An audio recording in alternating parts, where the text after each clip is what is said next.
Hello everyone, please welcome back to my YouTube channel Kshitij classes. तो चलिए एक बार देख लेते हैं कौन कौन से कॉन्सेप्ट हैं इस वीडियो में। सबसे पहले रिवोल्यूशन अकाउंट, इसके बाद मैं एक प्रैक्टिकल क्वेश्चन करवाऊंगा विद जनरल एंट्रीज।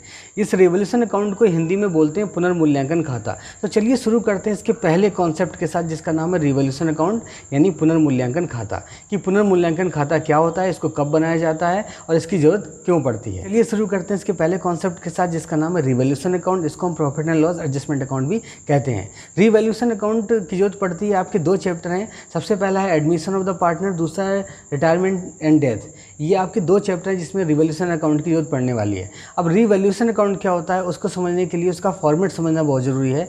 रिवोल्यूशन का मतलब होता है revolution of assets and liabilities, क्योंकि समय के साथ एसेट एंड लायबिलिटीज़ इंक्रीज या डिक्रीज होती हैं, तो उसके इफेक्ट को रिप्रेजेंट करने के लिए हम रिवोल्यूशन अकाउंट बनाते हैं। तो देखते हैं एक बार इसका फॉर्मेट क्या है। चलो बताते हैं आपको। सबसे सिंपल तरीका इसका रिवोल्यूशन अकाउंट का क्या होता है। जब भी कोई एसेट इंक्रीज हो तो आप क्रेडिट साइड लिख देना, और लायबिलिटी डिक्रीज हो तो ये भी क्रेडिट साइड आएगी।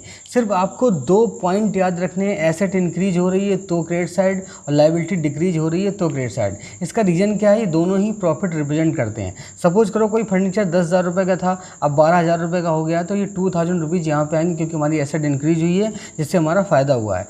अब इसी तरीके से अगर कोई भी एसेट डिक्रीज हो रही हो या लायबिलिटीज इंक्रीज हो रही हो, ये दोनों ही रीजन जो होते हैं वो लॉस के होते हैं। अगर मान लेते हैं कि हमारी कोई एसेट है जिसकी वैल्यू 50,000 रुपये है, और अब उसकी वैल्यू डिक्रीज होकर 48,000 रुपये हो गई, तो 2,000 रुपीज़ यहाँ पे आएगा, ये लॉस रिप्रेजेंट करता है। तो डेबिट साइड आप लॉस दिखाएंगे। लायबिलिटीज़ इंक्रीज हो रही है, इसका मतलब हमें ज़्यादा पे करना पड़ेगा। अगर मान के चलो ये लायबिलिटीज़ कम हो रही है, तो इसका मतलब हमारा फ़ायदा है। तो इसमें बस इंक्रीज और डिक्रीज ही दिखाते हैं एसेट या लायबिलिटीज़ का। तो आपको सिर्फ दो पॉइंट याद रखने हैं, या तो एसेट इंक्रीज हो तो यहाँ पे दिखाना है, लायबिलिटी डिक्रीज हो तो यहाँ पे दिखाना है। ये क्रेडिट साइड प्रॉफिट की साइड होती है, डेबिट साइड लॉस की साइड होती है। चलिए इसको देख लेते हैं क्वेश्चन के साथ, और उसी क्वेश्चन में हम इसके जनरल एंट्रीज भी सीखने वाले हैं।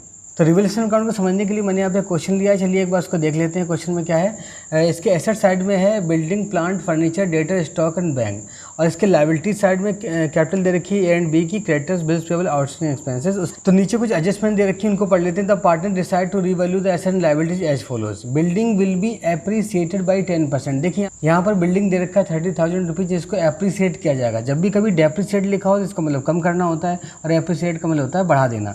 तो इसका मतलब इसकी जो वैल्यू है वो 10% बढ़ जाएगी। तो इसका अगर 10% निकालेंगे, अगर यहाँ पर रफ कर लेते हैं, रफ का पार्ट थोड़ा सा कर लेते हैं। यहाँ पे 30,000 का अगर आप 10% निकालेंगे तो ये आ जाएगा आपका 3,000। ये एप्रिसिएट हुआ है, तो इसका मतलब मैंने आपको बता रखा है कि जब भी कोई एसेट बढ़ती है तो आप क्रेडिट साइड दिखाओगे, तो यहाँ पे लिखोगे बाई बिल्डिंग। बाई बिल्डिंग यहाँ पे दिखा दिया मैंने 3,000 रुपीज़, क्योंकि ये एप्रिसिएट हुई है और एसेट बढ़ रही है। ओके, अब बढ़ते हैं सेकंड कॉन्सेप्ट की तरफ। Furniture will be reduce to 7,000 rupees. यहाँ पे जो फर्नीचर दे रखा है 10,000 है। अगर कोई भी एसेट की वैल्यू लेस होती है तो इसका लॉस हुआ है। 10,000 की चीज़ अगर 7,000 की हो रही है, 3,000 का लॉस हुआ है, तो यहाँ लिखेंगे टू फर्नीचर। ये मैंने लिख दिया यहाँ पर टू फर्नीचर, 3,000 रुपीज़ ये लॉस हुआ है। अब करते हैं थर्ड पॉइंट इसका, प्रोवाइड 10% प्रोविजन ऑन डेटर्स। यहाँ पर हमें डेटर्स का 10% प्रोविजंस निकालना पड़ेगा। तो देखिए यहाँ पर 25,000 दे रखा है। इसका अगर मैं प्रोविजन निकालूंगा, ये लायबिलिटी होती है प्रोविजंस, तो इसका 10% आएगा 2,500 रुपीज़। तो देखो लायबिलिटीज़ यहाँ पे इंक्रीज़ हो रही है, इसीलिए लिखोगे यहाँ पे टू प्रोविजन। यहाँ पर मैंने 2,500 रुपये लिख दिए हैं। ओके, ये लायबिलिटी बढ़ गई है। इसके बाद करते हैं इसके लास्ट पॉइंट की, क्रेडिटर्स वर paid 20% less than book value. इसका मतलब होता है कि जो क्रेडिटर्स है उनको 20% हमें कम पेड करना पड़ेगा। तो देखिए 60,000 रुपीज़ है, अगर उसका आप 20% निकालेंगे, इसको भी कर लेते हैं। 60,000 का 20% अगर निकालते हैं तो ये हमारा आ जाएगा 12,000 रुपीज़। इसका मतलब इतना हमें कम पे करना पड़ेगा। लायबिलिटी कम हो रही है, तो इसका मतलब हमारा ये फ़ायदा हो गया। बाई क्रेडिटर्स लिख दिया यहाँ पे, ये मेरा आ गया 12,000 रुपीज़।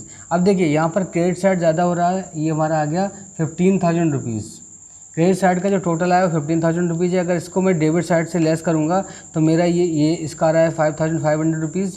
तो इसका जो profit and loss on the revolution आ गया वो 9,500 रुपीज़ आ गया।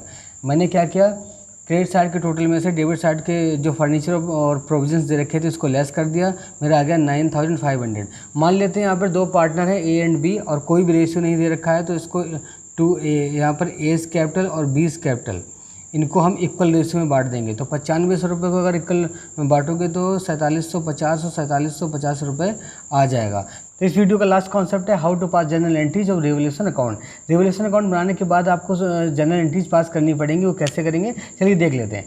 देखिए इसी क्वेश्चन को अगर आप सही से समझ लोगे तो आप कोई सा भी क्वेश्चन सॉल्व कर सकते हो। तो देख लेते हैं revolution account to furniture to provision. देखिए सबसे पहले यहाँ पर पहली जब एंट्री करोगे तो रीवैल्यूएशन तो आप ऊपर ही लिखोगे रीवैल्यूएशन अकाउंट, ओके।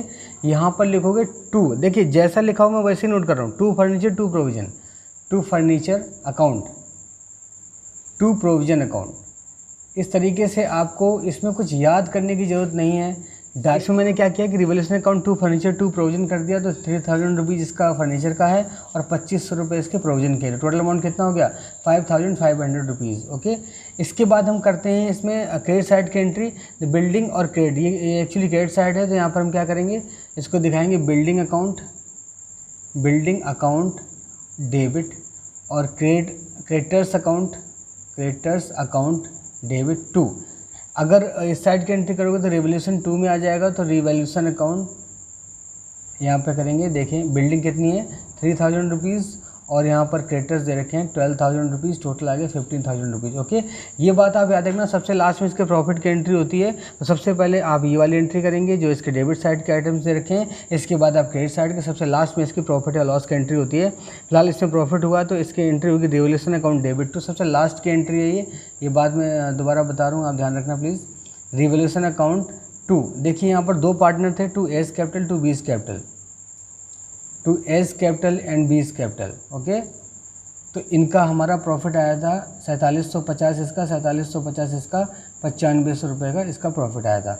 अब देखिए अगर लॉस होगा तो इनकी कैपिटल डेबिट हो जाएंगी और रिवोल्यूशन क्रेडिट हो जाएगा।